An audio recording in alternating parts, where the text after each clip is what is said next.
Transformers. In electric power distribution system, it is desirable for reasons of safety and for efficient equipment design to deal with relatively low voltages at both generating end, the electric power plant, and the receiving end, the home or factory. Nobody wants an electric toaster or a child's electric train to operate at, say, 10 kilovolt. On the other hand, in the transmission of the electric energy from the generating plant to the customer, we want the lowest practical current, hence the largest practical voltage, to minimize I²R losses, often called ohmic losses, in the transmission line. This is a transformer. We have primary coil and a secondary coil. This is an electromotive force.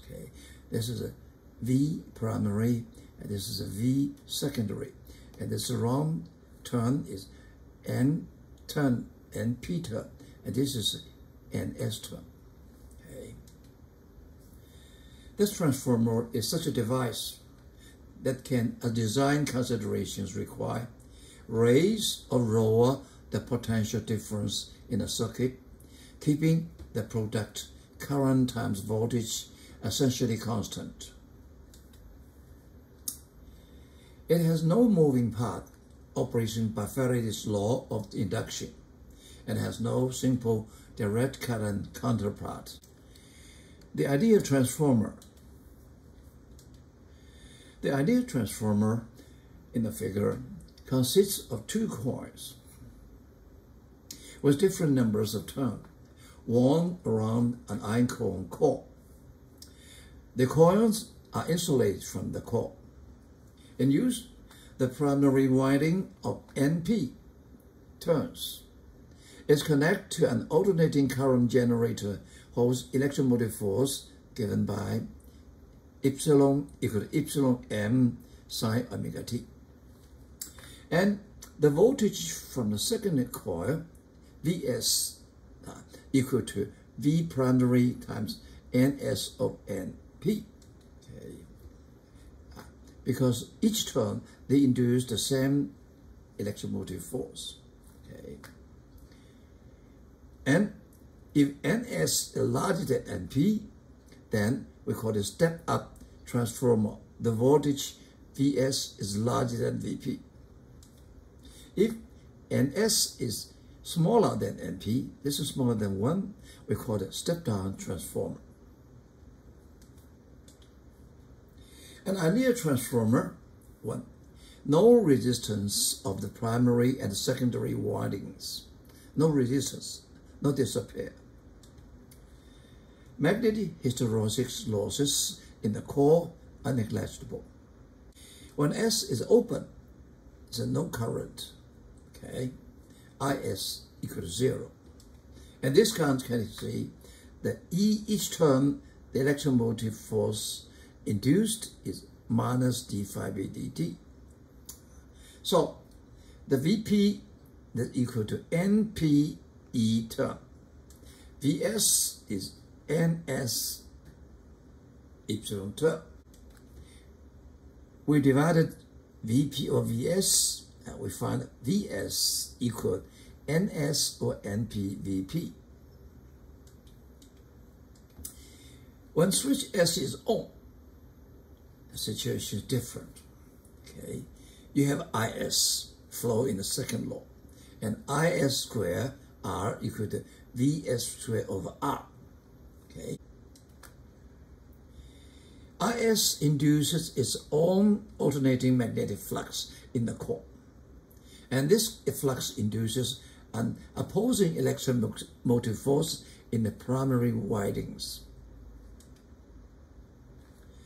Vp, however, cannot change in response to this opposing electromotive force because it must always equal to the electromotive force that is provided by the generator. 4. To assume 3. A new alternating current IP must appear in the primary circuit. Its magnitude and phase constant being just that needed to cancel out the opposing electromotive force generated in the primary winding by IS. So we have the power conservation, energy conservation. IPVP equal to ISVS. That's conservation of energy. And then we also have VS equal to NS over NPVP. And so VP equal to NP over NSVS. According to this formula, we get I. The IS equal to IP NP over S reverse equation, and IP equal to IS NS under PV. We divided VP over IP. We know VP over IP is RP. This is R equivalent from the primary point of view. Okay, and we do this one V. So this is NP over S squared, VS over VIS. VS over IS is RS. Okay, yeah, is the loading resistance. So we have in the primary circuit, R equivalent equal to NP over NS squared R. This R equivalent is the value of the load resistance as seen by the generator. You see, you apply the tree. What do you see? You see the E equivalent here, VP. Okay, so the E equivalent is what he say. Forget about this one. Okay, so actually, what he say, this is equivalent. This VP over RP equal to IP.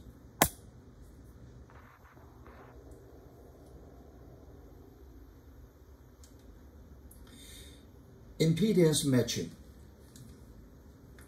For maximum transfer of energy from electromotive devices to a resistant load, the resistance of the electromotive force device and the resistance of the load must be equal. We have learned in before. The same relation holds for AC circuits, except that the impedance, rather than just the resistance of the generator, must match to that of the load. This one, we want match the impedance of the generator, okay? And resistance usually is not this number, so we can use the transformer to match them. Okay. It often happens as when we wish to connect a speaker set to an amplifier that its condition is far from met.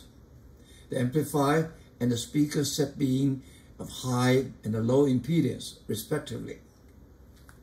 We can match the impedance of the two devices by coupling them through a transformer with a suitable turns ratio, NP over NS. I don't know whether you have experience. When you want to use your earphone connect to the speaker, you didn't get a sound at all because it's not matched.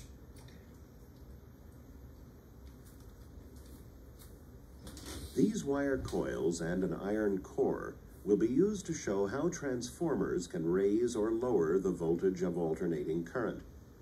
We'll start with these two identical coils of 500 turns on the iron core and put 70 volts AC on the first coil with a light bulb hooked up to each coil.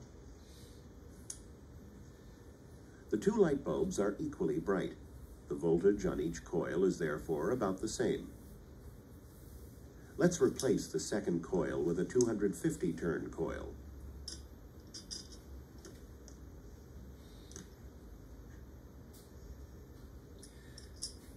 How bright will the bulb be on this coil? The bulb is much dimmer on this coil, since the output voltage of the coil is only about 35 volts. If we turn the transformer around so that the 70-volt input goes into the 250-turn coil,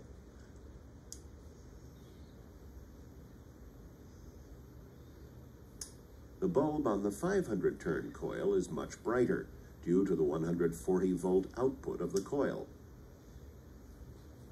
Finally, we'll place this 10,000-turn coil on the iron core to show the high voltage developed due to the large number of turns.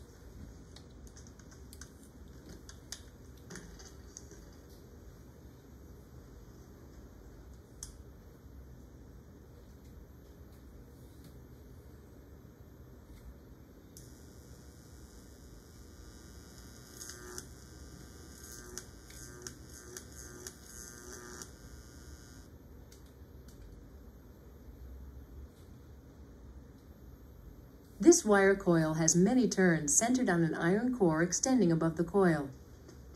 Flipping this switch allows alternating current to run through the coil. A second coil is connected to a standard household light bulb. When we lower this second coil over the iron core of the first coil, the bulb lights. Notice that the brightness increases as the second coil approaches the first, and decreases as it moves farther away. This third coil has many fewer turns and is connected to a bulb that needs a much lower current to light. Lowering this coil over the iron core lights the bulb.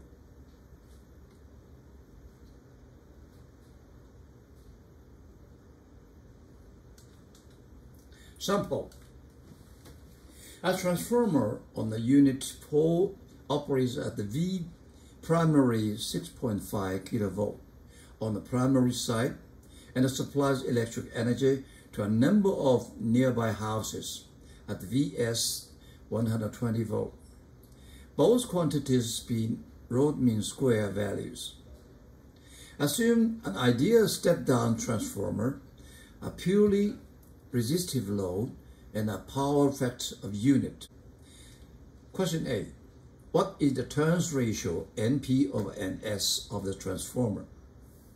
We know NP over S proportional VP over VS. We know VP 8.5 kilo. We know VS 1200 volts.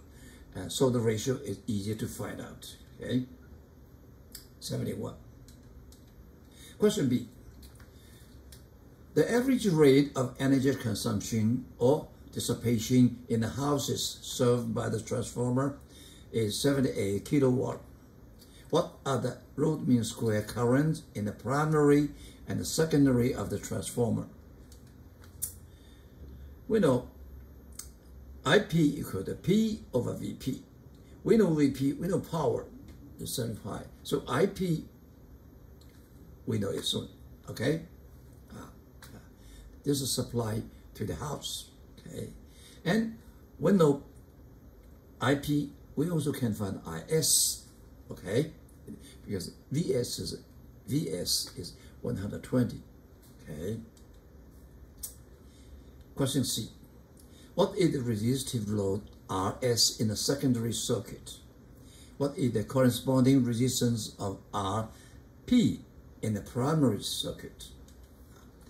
RS is VS over IS. We put 1200 over 60, we get 0.18 ohm. Okay, and RP equal to VP over IP. VP is 8.5 thousandths volt divided by IP equal to C. Or we can find IP in different way. Okay, this is R equivalent equal to MP over SPR. We put this ratio, we get the same answer, 930.